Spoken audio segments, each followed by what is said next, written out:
उत्तर प्रदेश के एक छोटे से शहर में राम प्रसाद जी अपने परिवार के साथ रहते थे। परिवार में उनकी पत्नी सावित्री देवी, बेटा अमित और बहू नेहा थी। अमित एक बड़ी कंपनी में नौकरी करता था और नेहा भी घर से ऑनलाइन काम करती थी। सावित्री देवी बहुत मेहनती और समझदार महिला थी। सुबह 4 बजे उठकर पूरे घर का काम करती, पूजा पाठ करती, खाना बनाती, घर की सफाई करती और सबका ख्याल रखती। एक दिन अमित ऑफिस से घर आया और बोला, माँ, मैं आपसे एक ज़रूरी बात करना चाहता हूँ। सावित्री देवी मुस्कुराते हुए बोली, हाँ बेटा, बोलो। सुमित बोला, माँ, आपने पूरी ज़िंदगी हम सबके लिए मेहनत की है।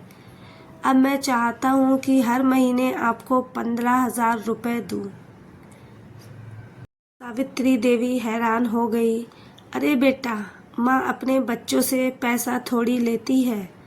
अमित बोला, माँ, यह पैसे नहीं, आपकी मेहनत का सम्मान है।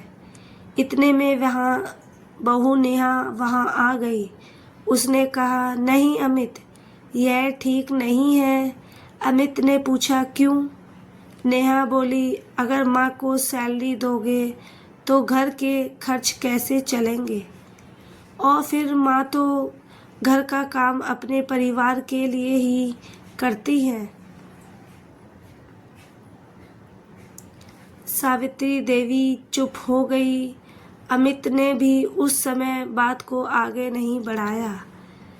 लेकिन अगले दिन नेहा अपनी ऑनलाइन मीटिंग में व्यस्त थी।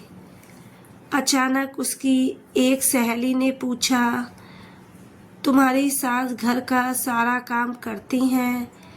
नेहा ने कहा, हाँ। सहेली बोली, तो तुम बहुत भाग्यशाली हो। अगर काम वाली बाई, रसोई और देखभाल करने वाले लोगों को रखो तो महीने के 25-30 हज़ार रुपये खर्च हो जाएंगे। यह सुनकर नेहा सोच में पड़ गई। उसने पहली बार महसूस किया कि उसकी सास कितना काम करती हैं। उस रात उसने देखा कि सावित्री देवी की कमर में दर्द था, लेकिन फिर भी वह अगले दिन के लिए सब्जियां काट रही थी। नेहा बोली, माँ जी, आप आराम कीजिए। सावित्री देवी मुस्कुराई, कोई बात नहीं बेटा, आदत है। नेहा की आंखें भर आईं। अगले दिन उसने एक डायरी बनाई और पूरे दिन सास के काम लिखने शुरू किए। सुबह 4 बजे उठना, पूजा करना, चाय बनाना, नाश्ता बनाना, घर की सफाई, कपड़े धोना, सब्जी लाना, दोपहर का खाना बनाना, रात का खाना बनाना, घर के सभी सदस्यों का ध्यान रखना। दिन खत्म होने तक उसने महसूस किया कि उसकी सास बिना रुके 15-16 घंटे काम करती है। रात को उसने अमित से कहा, मुझे तुमसे माफ़ी मांगनी है। अमित ने पूछा, क्यों?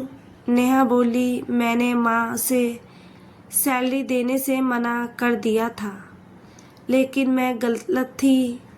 अमित मुस्कुराया। नेहा बोली, माँ जी सिर्फ घर का काम नहीं करती, बल्कि पूरे घर को संभालती हैं। अगले दिन दोनों ने मिलकर सावित्री देवी के सामने एक लिफाफा रखा। सावित्री देवी ने पूछा, यह क्या है? नेहा बोली, माँ जी, यह आपकी मेहनत का सम्मान है। सावित्री देवी बोली, मुझे पैसे नहीं चाहिए बेटा। नेहा ने उनका हाथ पकड़कर कहा, माँ जी, यह सैलरी नहीं, आपका सम्मान है। आपने अपना पूरा जीवन परिवार के लिए समर्पित कर दिया। सावित्री देवी की आंखें नम हो गई। उन्होंने कहा, अगर तुम लोग सच में मेरा सम्मान करना चाहते हो तो एक वादा करो। दोनों ने पूछा, क्या?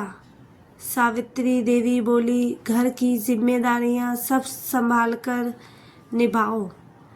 दोनों ने तुरंत हाँ कर दी। उस दिन से घर का माहौल बदल गया। अमित छुट्टी वाले दिन खाना बनाने लगा।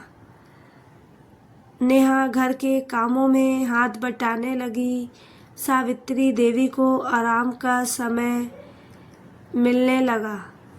अब हर महीने जो पैसा दिए जाते, सावित्री देवी उन्हें अपने ऊपर खर्च करने के बजाय घर के बच्चों की पढ़ाई, ज़रूरतमंद लोगों की मदद और छोटी छोटी खुशियों पर खर्च करने लगी।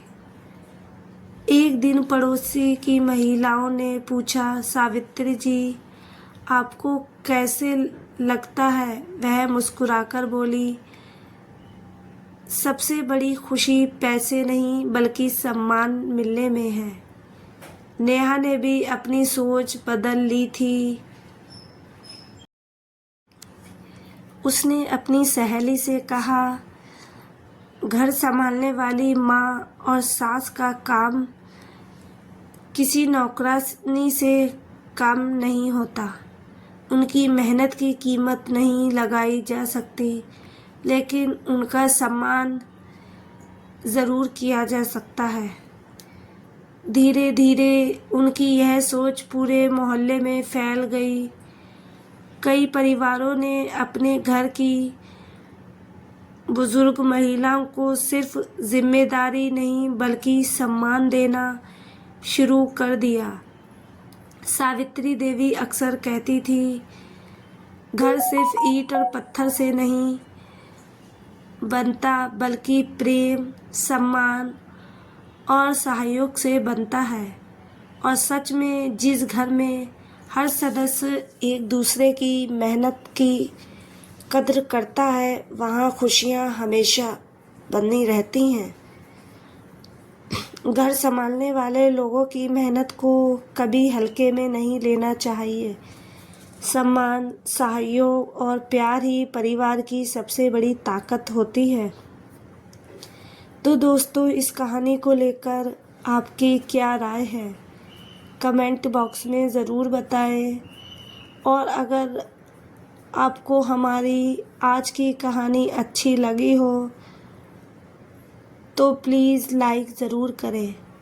अगर आपने अभी तक हमारे चैनल को सब्सक्राइब नहीं किया है तो ज़रूर कर लीजिए।